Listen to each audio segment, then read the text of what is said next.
We are back again, folks, for the second installment of bowling-themed movies. Well, there's only two installments because this is the only other movie that I had that was bowling-themed. And how many bowling movies do you really need to watch? Not more than two. Kingpin. This is a Farrelly Brothers movie. 2 years before this, they released the famous Dumb and Dumber movie.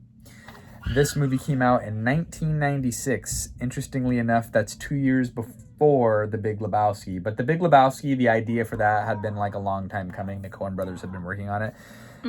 Peter and Bobby Farrelly, an hour and 57-minute runtime on this particular movie, starring Randy Quaid, Woody Harrelson. Sorry, I'm covering your face with the box.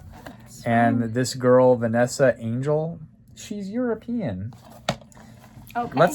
I'll let you get into it with the viewers, the couple hundred people that actually watch all of our movie reviews. I wasn't really, I don't know. I didn't really have much time today to prepare to talk about this, but I watched this in the past and I forgot about it because I watch movies and then years pass and I forget what happened. So, forgot all about it, decided to watch it again, and I would say this is kind of a dark comedy at times. The stuff that happens is like pretty disturbing.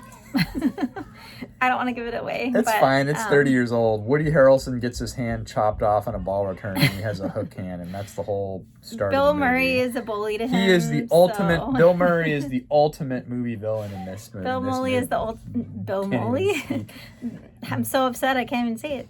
Bill Murray is the ultimate bully, and apparently people say he's not that nice in real life, but it depends I've on never when you met meet him, so sometimes I don't know. he could be great and sometimes maybe not. he's awesome. Who knows? I don't want to just believe the rumors, but it's a good movie. Just be prepared for some upsettedness because like this guy's a really good bowler and his career is like the Woody on a Harrelson super character good path, and then his dad's like really proud of him and he's all excited, and then but he's super gullible at first. That's part of the problem. And then the Bill Murray character just takes advantage of him and causes him to get injured, and it's just like, I'm sorry, yeah, you can laugh because it's like a dark comedy, but like I can't though.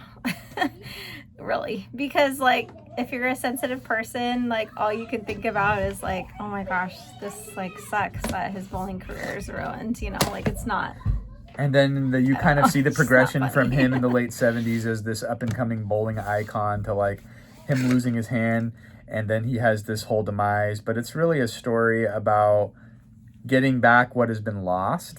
Is it the best comedy of the 90s? It's a little bit dated for me. It is considered a cult classic of 90s comedy genres. Yeah, I do want to say there are funny parts. Like, it's not like it's not funny at all, but like him losing his hand, I went into it the second time. Like I said, I forgot the plot. And so I went into it the second time, like expecting just this pure humor. And I just was really blindsided by him, like having this event where he lost his good bowling arm. Or his hand and everything, but not his arm. But this story is also about friendship, and it's also about trust, because a couple of the characters feel like they're gonna get betrayed by each other a couple times. Do you hear the craziness happening? It's really hard to focus with all that going on. You said that it would be, but I said don't worry about it. They're just kids. They're fine. Having a good time playing in the AC because it's like 100 degrees outside.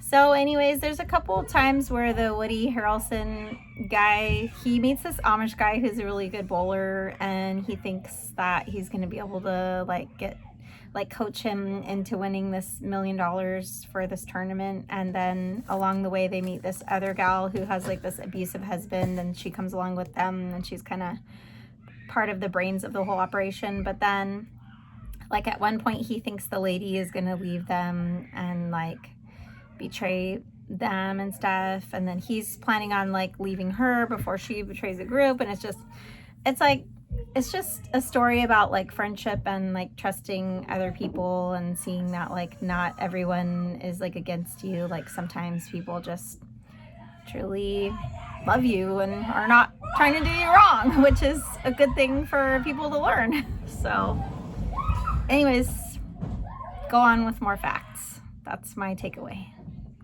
It is a movie about trust. As much as it is a comedy, it's about friendship and trust and like rebuilding your life after a tragedy. The film was written by Barry Finero and Mort Nathan. If that's not a Hebrew name, then I don't know what is. These guys are known mostly for writing TV, including credits such as The Golden Girls. The film was considered a box office failure. People said it was a little too dark. It had a budget of $25 million. It went on to gross $32 million, which in movie land is considered a box office failure. It was filmed throughout Scranton, Pennsylvania, and Pittsburgh, Pennsylvania. Oh, Scranton, like where The Office. Although The Office was really filmed in San Fernando Valley in Los Angeles County. Wow. But in the show, it was supposed to be Scranton. It was supposed to be Scranton. So IMDb in this movie is 6.9 out of 10. The Rotten Tomato critic score is 51%. The audience score is a little bit higher, 69%. And I think that I am going to be around 3 out of 5. It's an okay movie, but it's not like my favorite. I do remember watching it a long time ago and liking it more than I did the second rewatch. We watched it a couple of days ago. It was just okay. It wasn't as good, and I do own it, but it's just, I don't know. There's some great moments. Like I said, Bill Murray's a great villain in this movie. Yeah. And then he has this elaborate comb over, and there's this really great pinnacle scene where he's going to win this bowling tournament. Wait, don't tell him how it ends. This is something that my coworker told me at my other job. He bowls 3 strikes in a row for real, live. And that was his reaction was 100% real. Bill Murray bowling 3 strikes in a row. Oh, I didn't know that. So there you go. And I don't know what else to add. There were some funny parts like tying in the Amish element because what's the guy's name? Randy Quaid.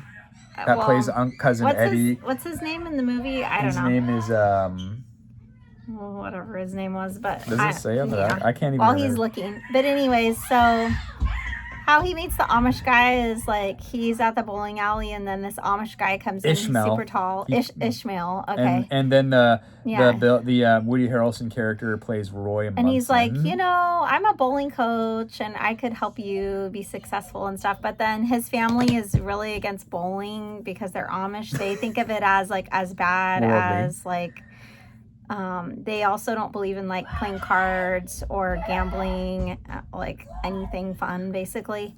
And so they're just like, he's like, oh, I could never like do this. It's like a secret that I kept from my family that I was going bowling and stuff.